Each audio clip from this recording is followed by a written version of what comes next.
Hello बच्चों, let's read this question. The question says assertion protons, though they are positively charged particles, do not exert Coulombic repulsive force on each other inside the nucleus.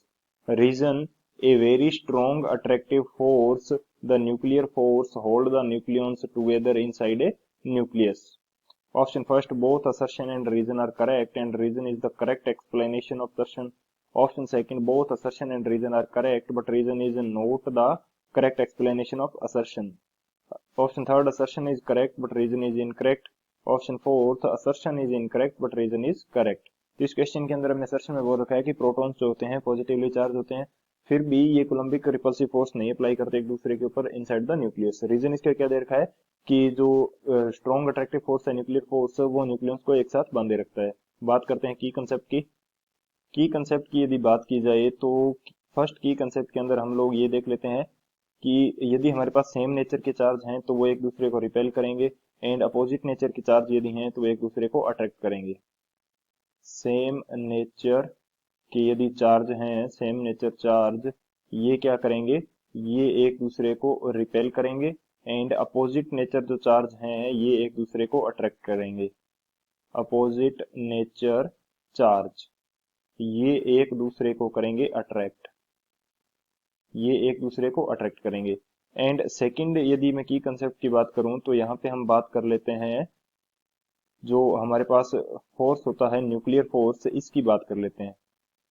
Nuclear force ये strong attractive force होता है जो कि nucleus को आपस में bind करे रखता है। Strong attractive force, strong attractive force which bind which binds the nucleons, which binds the nucleons inside the nucleus, inside the nucleus। Nucleons को न्यूक्लियस के अंदर बांधे रखने के लिए जो अट्रैक्टिव फोर्स चाहिए वो हमारे पास होता है न्यूक्लियर फोर्स। तो ये दो हमारे पास की कंसेप्ट हो जाएंगे। इन दोनों की कंसेप्ट की हेल्प से इस क्वेश्चन को सोल्व करते हैं। अब यदि बात की जाए सॉल्यूशन की, तो हमारे पास न्यूक्लियस यदि है तो न्यूक्लियस के अंदर कौन से चार्ज होंगे, एक तो प्रोटॉन होता है एंड एक न्यूट्रॉन होता है। अब प्रोटॉन हमारे पास क्या है, पॉजिटिवली चार्ज्ड है, पॉजिटिवली चार्ज्ड, एंड जो हमारे पास न्यूट्रॉन है ये हमारे पास न्यूट्रल होता है, ये हमारे पास क्या होता है, न्यूट्रल, इसके पास चार्ज नहीं होता। तो जो प्रोटॉन्स हैं, यदि दो प्रोटॉन्स हैं, मैं मान लेता हूँ P1 एंड P, इनका चार्ज प्रोटॉन का सेम रहेगा, सो P1 एंड P2 मानने की जरूरत नहीं है। तो यहाँ पे इनके बीच में जो रिपल्सन फोर्स लगेगा ये वैल्यू हमारे पास क्या होती है, K P into P by R square. R इनके बीच की मैं डिस्टेंस मान लेता हूँ, चाहे ये डिस्टेंस बहुत कम है लेकिन मैं इसको मान लेता हूँ कि ये डिस्टेंस आर है। तो इनके बीच में रिपल्सिव फोर्स तो काम करता है, लेकिन जो कोलम्बिक रिपल्सिव फोर्स है इसकी वैल्यू क्या होती है, कम होती है, किसकी तुलना में, न्यूक्लियर अट्रैक्शन फोर्स की तुलना में। न्यूक्लियर फोर्स की तुलना में इसकी जो वैल्यू है ये कम होती है, इसलिए ये एक्सपीरियंस के अंदर नहीं आ पाता। सो यहाँ से असर्शन स्टेटमेंट जो है ये हमारा क्या हो जाएगा, इनकरेक्ट हो जाएगा।